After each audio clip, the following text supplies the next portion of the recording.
Hello students, welcome to my YouTube channel and welcome to NCERT line by line frame problem series.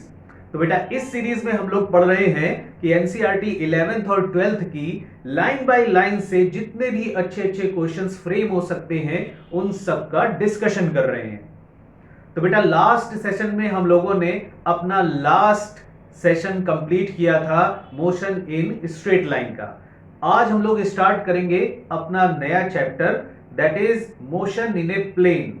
तो इसका पहला session हम लोग start करेंगे और उसका पहला क्वेश्चन ये रहा आपके सामने। डायरेक्शन इज एसोसिएटेड विथ, चार ऑप्शन दे रखे हैं, बताना है इनमें से कौन सा करेक्ट होगा। ट्राई करिए, मैच कराते हैं। देखिए direction is associated with vector. Vector एक ऐसी क्वांटिटी होती है जिसमें मैग्नीट्यूड और डायरेक्शन दोनों ही होते हैं, तो डायरेक्शन वेक्टर के साथ जरूर एसोसिएट होगी। दूसरा ऑप्शन दिया है स्केलर। स्केलर में सिर्फ मैग्नीट्यूड होता है, डायरेक्शन होती ही नहीं, तो स्केलर में डायरेक्शन नहीं मिलेगी।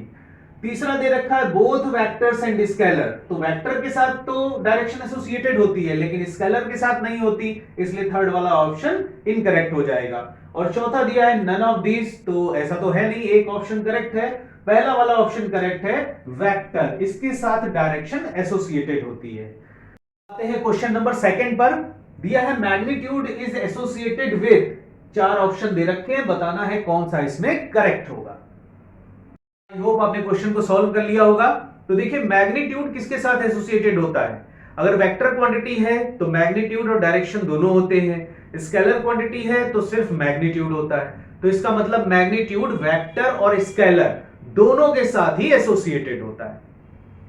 तो पहला ऑप्शन वेक्टर दिया है, दूसरा स्केलर दिया है, तीसरा दिया है बोथ वेक्टर्स एंड स्केलर और चौथा दिया है नन ऑफ दीज। तो कौन सा ऑप्शन इसमें करेक्ट हो जाएगा, थर्ड वाला ऑप्शन इसमें करेक्ट हो जाएगा। Is it clear to all of you? Okay, है क्वेश्चन नंबर थर्ड पर। देखिए दिया है for combining scalars follow the rule of, चार ऑप्शन दे रखे हैं, बताना है इनमें से कौन सा करेक्ट होगा।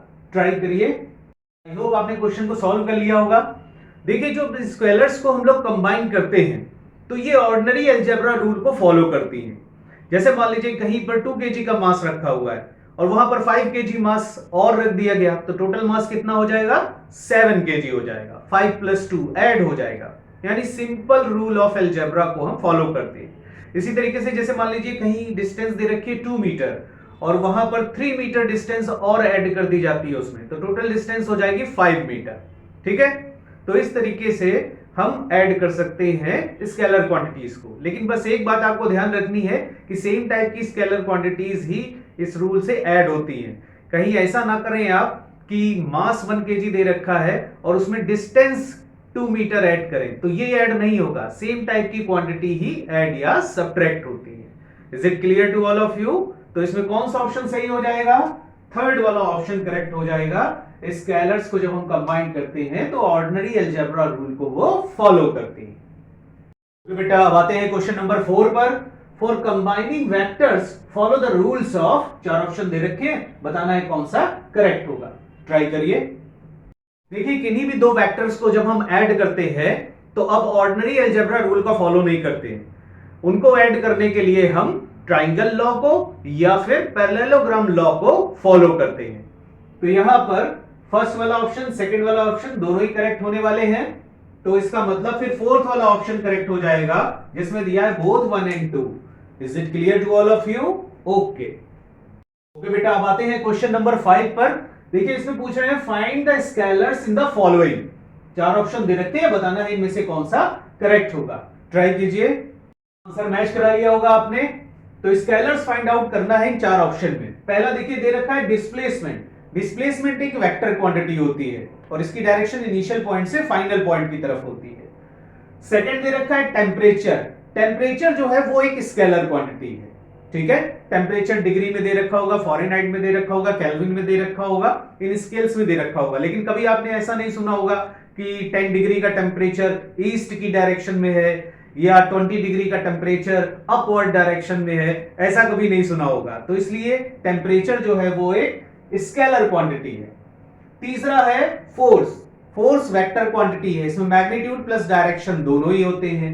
इसी तरीके से वेलोसिटी भी एक वेक्टर क्वांटिटी है, इसमें भी मैग्नीट्यूड और डायरेक्शन दोनों होते हैं। तो फिर कौन सा ऑप्शन सही हो जाएगा स्केलर के लिए? सेकंड वाला ऑप्शन करेक्ट हो जाएगा। Temperature is a scalar quantity. बेटा अब आते हैं क्वेश्चन नंबर 6 पर। पूछे हैं find vectors in the following. 4 option दे रखे हैं, बताना है इनमें से कौन सा करेक्ट होगा। इसको ट्राई करिए। क्वेश्चन का ऑप्शन भी आपने पता लगा लिया होगा। वेक्टर फाइंड आउट करना है। देखिए पहला ऑप्शन दे रखा है distance. Distance is a scalar quantity. Mass is a scalar quantity. Third acceleration. Acceleration एक वेक्टर क्वांटिटी होती है, क्योंकि force equal to mass into acceleration होता है, या acceleration equal to force upon mass लिखते हैं। तो जो फोर्स की डायरेक्शन होती है वही एक्सीलरेशन की डायरेक्शन होती है। तो थर्ड ऑप्शन सही है वेक्टर्स के लिए, acceleration. Acceleration is a vector quantity. Fourth option दिया टेम्परेचर। टेम्परेचर भी स्केलर क्वांटिटी होती है, तो इसका मतलब थर्ड वाला ऑप्शन यहां पर करेक्ट हो जाएगा। ये क्लियर हुआ बेटा सबको? ओके बेटा अब आते हैं क्वेश्चन नंबर 7 पर। देखिए पूछ रहे हैं इसमें position of a particle with respect to origin is represented by a vector called. 4 option दे रखे हैं, बताना है इनमें से कौन सा करेक्ट होगा। ट्राई करिए। देखिए जब भी हम किसी पार्टिकल की पोजीशन को ओरिजिन के रिस्पेक्ट में डिफाइन करते हैं तो उस पार्टिकल की पोजीशन का वेक्टर पोजीशन वेक्टर कहलाता है। जैसे सपोज दैट ये एक्स एक्सिस है, ये वाई एक्सिस है, और ये है कोई पार्टिकल जिसकी पोजीशन दे रखी है p। तो उसकी पोजीशन को अगर हम ओरिजिन के रिस्पेक्ट में ऐसे डिफाइन करें वेक्टर r से, तो ये वेक्टर r उस पार्टिकल की पोजीशन का पोजीशन वेक्टर कहलाएगा। तो इसमें कौन सा ऑप्शन सही हो जाएगा? थर्ड वाला। Is it clear to all of you? आते हैं क्वेश्चन नंबर 8 पर। कहते हैं particle moves from initial to a final point, a vector represent it. 4 option आपको दे रखे हैं, बताना है कौन सा सही है। ट्राई करो। देखिए जब भी कोई पार्टिकल इनिशियल पॉइंट से फाइनल पॉइंट की तरफ मूव करता है, तो इनिशियल पॉइंट से लेकर फाइनल पॉइंट की तरफ जो वेक्टर डायरेक्टेड होता है उस वेक्टर को कहते हैं डिस्प्लेसमेंट वेक्टर। तो ऑप्शन इसमें करेक्ट हो जाएगा थर्ड वाला, डिस्प्लेसमेंट वेक्टर। बेटा अब आते हैं नेक्स्ट क्वेश्चन पर, क्वेश्चन नंबर 9। देखिए इसमें कहते हैं vectors having same magnitudes and same directions called. 4 option दे रखते हैं, बताना है कौन सा सही है। ट्राई करिए। ओके बेटा देखिए इन 4 ऑप्शन में पहला ऑप्शन दे रखा है पैरेलल वेक्टर्स। पैरेलल वेक्टर्स वो होते हैं जिनकी डायरेक्शन सेम होती है, उन्हें कहते हैं हम पैरेलल वेक्टर्स। इनके मैग्नीट्यूड सेम भी हो सकते हैं और सेम नहीं भी हो सकते हैं। इक्वल वेक्टर्स, ये ऐसे वेक्टर्स होते हैं जिनकी डायरेक्शन सेम होती है और इनके मैग्नीट्यूड भी सेम होते हैं, यानी कि उनकी लेंथ भी सेम होगी। तो इस टाइप के जो वेक्टर्स होंगे जिनकी डायरेक्शन भी सेम, लेंथ भी सेम, तो उनको कहते हैं हम इक्वल वेक्टर्स। तो ऑप्शन इसमें सेकंड वाला सही हो जाएगा। अब देखिए यूनिट वेक्टर्स क्या होते हैं? ऐसे वेक्टर्स जिनका मैग्नीट्यूड यूनिटी होता है, मींस 1 होता है, उनको हम कहते हैं unit vectors. Anti parallel vectors क्या होते हैं? ऐसे वेक्टर्स जो एक दूसरे के बिल्कुल अपोजिट हो, मतलब कि जैसे वेक्टर ए इस डायरेक्शन में है तो वेक्टर बी उसके अपोजिट डायरेक्शन में होगा, तो इन वेक्टर्स को हम कहते हैं एंटी पैरेलल वेक्टर्स। इसमें इन दोनों के मैग्नीट्यूड सेम भी हो सकते हैं और अलग अलग भी हो सकते हैं। ठीक, क्लियर? ओके बेटा अब आते हैं प्रॉब्लम नंबर 10 पर। Addition and subtraction of scalars make sense only for quantities with. 4 option दे रखे हैं, बताना है इनमें से कौन सा करेक्ट है। ट्राई करिए। ओके बेटा क्या ऑप्शन हो सकता है इसमें? एडिशन और सब्ट्रैक्शन स्केलर्स के बीच में किन किन क्वांटिटीज में होता है? सेम टाइप के यूनिट्स हो उनमें हो सकता है, या डिफरेंट टाइप के यूनिट्स हो उनमें हो सकता है, या दोनों टाइप में हो सकता है, या नन ऑफ दीज। कौन सा ऑप्शन इसमें करेक्ट होगा? तो फर्स्ट वाला ऑप्शन इसका करेक्ट हो जाएगा।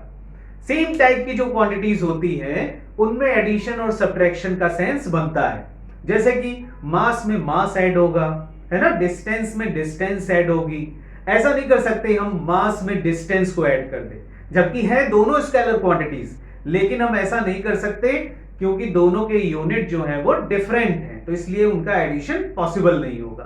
तो सेम टाइप की क्वांटिटीज स्केलर्स में जो होती है वही ऐड की जाती है, डिफरेंट टाइप की क्वांटिटीज का एडिशन और सब्ट्रैक्शन नहीं हो सकता। तो पहला वाला ऑप्शन इसका करेक्ट हो जाएगा। Is it clear to all of you? Okay बेटा, तो ये था हम लोगों का आज का सेशन। आई होप ये भी आपको बहुत पसंद आया होगा। तो बेटा पसंद आया हो तो लाइक और सब्सक्राइब जरूर कर दीजिएगा, और अभी तक जितने भी क्वेश्चंस हम लोग कर चुके हैं उनको बेटा रिवाइज भी करते रहिएगा। तो बेटा अब मिलते हैं हम लोग नेक्स्ट सेशन पर, तब तक के लिए बेस्ट ऑफ लक।